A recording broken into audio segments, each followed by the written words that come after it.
Hey everyone, this is Paul Gale from paulgalenetwork.com, and thank you for joining me today for video game news.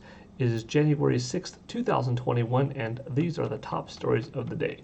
To kick things off, Dragon Ball FighterZ is getting a brand new DLC character in Super Baby 2. Super Baby 2 comes out January 15th, so that's pretty soon. However, Bandai Namco will be giving us a little treat via this Super Baby 2 gameplay showcase this Sunday, January 10th. So if you're looking forward to seeing some final footage of the character before we get to play as him in a couple of weeks, then check it out this Sunday. That'll be 2 p.m. Eastern Standard Time, 11 o'clock Pacific Standard Time if you're on the West Coast like me, and it should be a fun event. You know, I've talked about Dragon Ball FighterZ plenty of times on my show. It's a really solid game, one of my favorite fighting games from this current generation. Really solid. If you have all of the DLC, you're in for a treat with all of the characters, but even the base title, which oftentimes goes on sale for like $15 or even less than $7, is really something nice. Great gameplay, great visuals, nice, fast, lots of voice actors. If you like fighting games or if you like Dragon Ball, it's definitely for you. Just wanted to throw that out there. But anyways, I'm looking forward to this little event. Next up in gaming news, and it's going to be a short day, by the way, yet another one, right? This is something exciting. This page right here isn't necessarily new, but I wanted to tell you about it before leading into something else.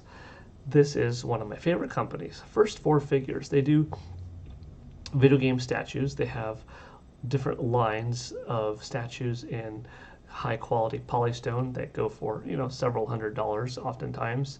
They do Mario, Zelda, Star Fox, Metal Gear Solid, Sonic the Hedgehog, plenty of different companies that they represent, different franchises, I should say. But they also have a PVC line, which is a more affordable, high quality plastic, a smaller size and physical stature as well, lineup of statues. They've done Luigi's Mansion, for instance, Sonic, Link and Princess Zelda, and the most recent one is Majora's Mask. Now, why am I highlighting this? And that's because my Majora's Mask PVC actually came in the mail today, and I plan on doing an unboxing soon. You could go to first4figures.com. Some of the things that you're going to find on the site are out of stock, and the only way that you could get them nowadays is through the sellers group or on eBay or through other means. But if you go to the website, you can see that plenty of items are still available for purchase, and I definitely recommend it. If you are a fan of a game enough that the game really means something to you, once you beat the game, you have it in your memory, you can still go back and play it.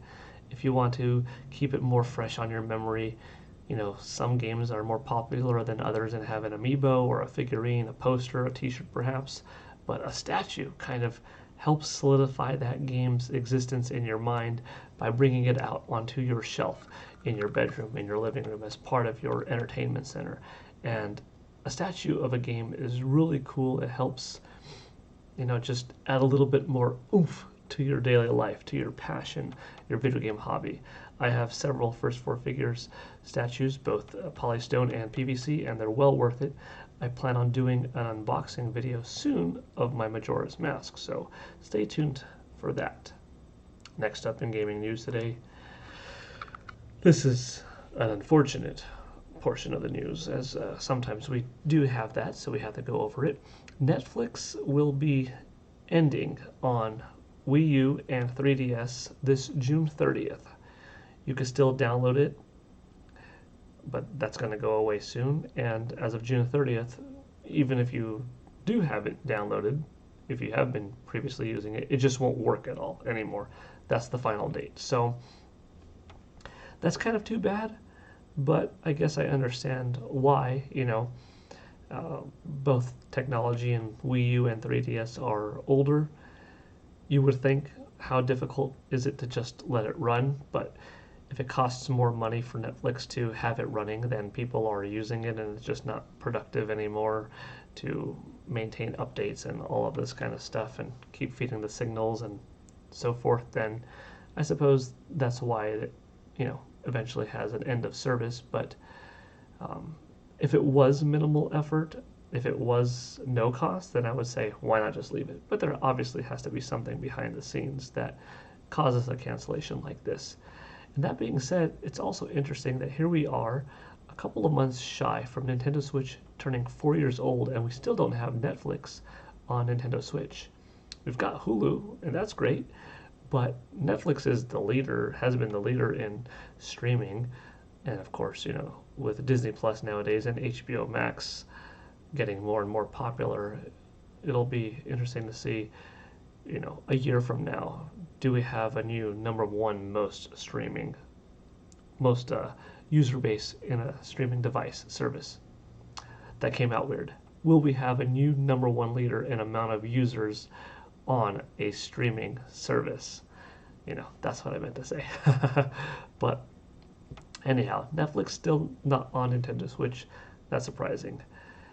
HBO Max, Disney Plus, I can understand it's newer, but they're also both on PlayStation 4, PlayStation 5, Xbox One, Xbox Series X. Then again, it took a while for HBO Max to land on the PS5 family, but still, Nintendo Switch, it would be great to have, because with it being a portable console, you bring your system into the backyard, you bring your system into different rooms to a different house, and you still have your streaming. Then again, of course, people do have, their iPhones or their Androids, so, would they really be watching Netflix or HBO Max or Disney Plus on the Nintendo Switch? I think so, perhaps. Especially if you have a family with children and not everybody has, his or her own iPhone or iPad, but you do have a Nintendo Switch because you're a gamer or you're a gamer family, and Nintendo Switch at the end of the day does cost less than a whole smartphone. Or from an iPad perspective, I think it could still be very viable. And when you think about docks and how easy it is to have a dock on a different TV, that TV instantly becomes a Netflix box thanks to Nintendo Switch, but it's still not on the system, so kind of interesting. I ended up deep diving a little more than I thought I would. Initially, the news was just Netflix ending on Wii U and 3DS, and came into why is it still not on Nintendo Switch? Interesting.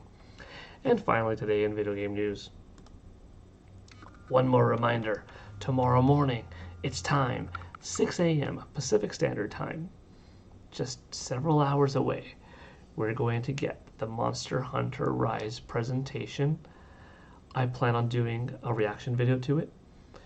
Depending on how long the video is at 6 a.m., I will possibly also have it be truly live streaming as the presentation is happening. Otherwise, I will stay spoiler free until I'm able to watch it later and then do my live reaction video to it. So if you see me come on tomorrow morning and you want to watch with me, I'd be happy to watch with you. Otherwise, perhaps you'll see my video later on and watch it then. But no sweat if you choose to watch it because you're excited and I'm not online till later on. And if you don't feel like rewatching it just because I watched it after you, no sweat. But I will do a reaction video. I'm excited. This is a big game coming out, March 26th.